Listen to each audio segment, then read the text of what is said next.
The Holy Gospel according to St. Luke, the 21st chapter.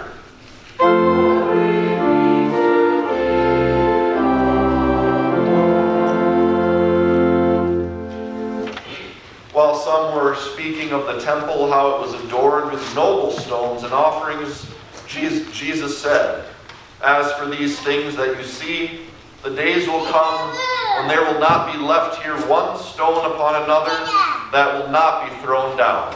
And they asked him, "Teacher, when will these things be? And what will be the sign when these things are about to take place?" And he said, "See that you are not led astray, for many will come in my name, saying, 'I am he,' and the time is at hand. Do not go after them. And when you hear of wars and tumults, do not be afraid, for these things must first take place, but the end will not be at once." Then he said to them, "Nation will rise against nation, and kingdom against kingdom. There will be great earthquakes, and in various places famines and pestilences. And there will be terrors and great signs from heaven. But before all this, they will lay their hands on you and persecute you, delivering you up to the synagogues and prisons. And you will be brought before kings and governors for my name's sake. This will be your opportunity to bear witness. Settle it, therefore, in your minds, not to meditate beforehand how to answer. For I will give you a mouth and wisdom, which none of your adversaries will be able to withstand or contradict. You will be delivered up even by parents and brothers and relatives and friends, and some of you they will put to death. You will be hated by all for my name's sake, but not a hair of your head will perish. By your endurance you will gain your lives.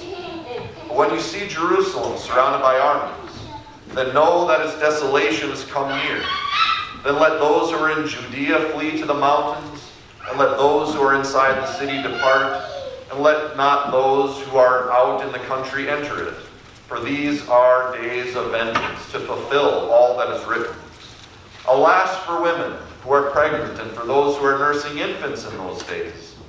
For there will be great distress upon the earth, and wrath against this people. They will fall by the edge of the sword and be led captive among all nations, and Jerusalem will be trampled underfoot by the Gentiles, until the time of the Gentiles are fulfilled. And there will be signs in sun and moon and stars, and on the earth distress of nations, in perplexity because of the roaring of the sea and of the waves. People fainting with fear, with foreboding of what is coming on the world. For the powers of the heavens will be shaken. And then they will see the Son of Man coming in a cloud with power and great glory. Now when these things begin to take place, straighten up and raise your heads, because your redemption is drawing near." This is the gospel of the Lord.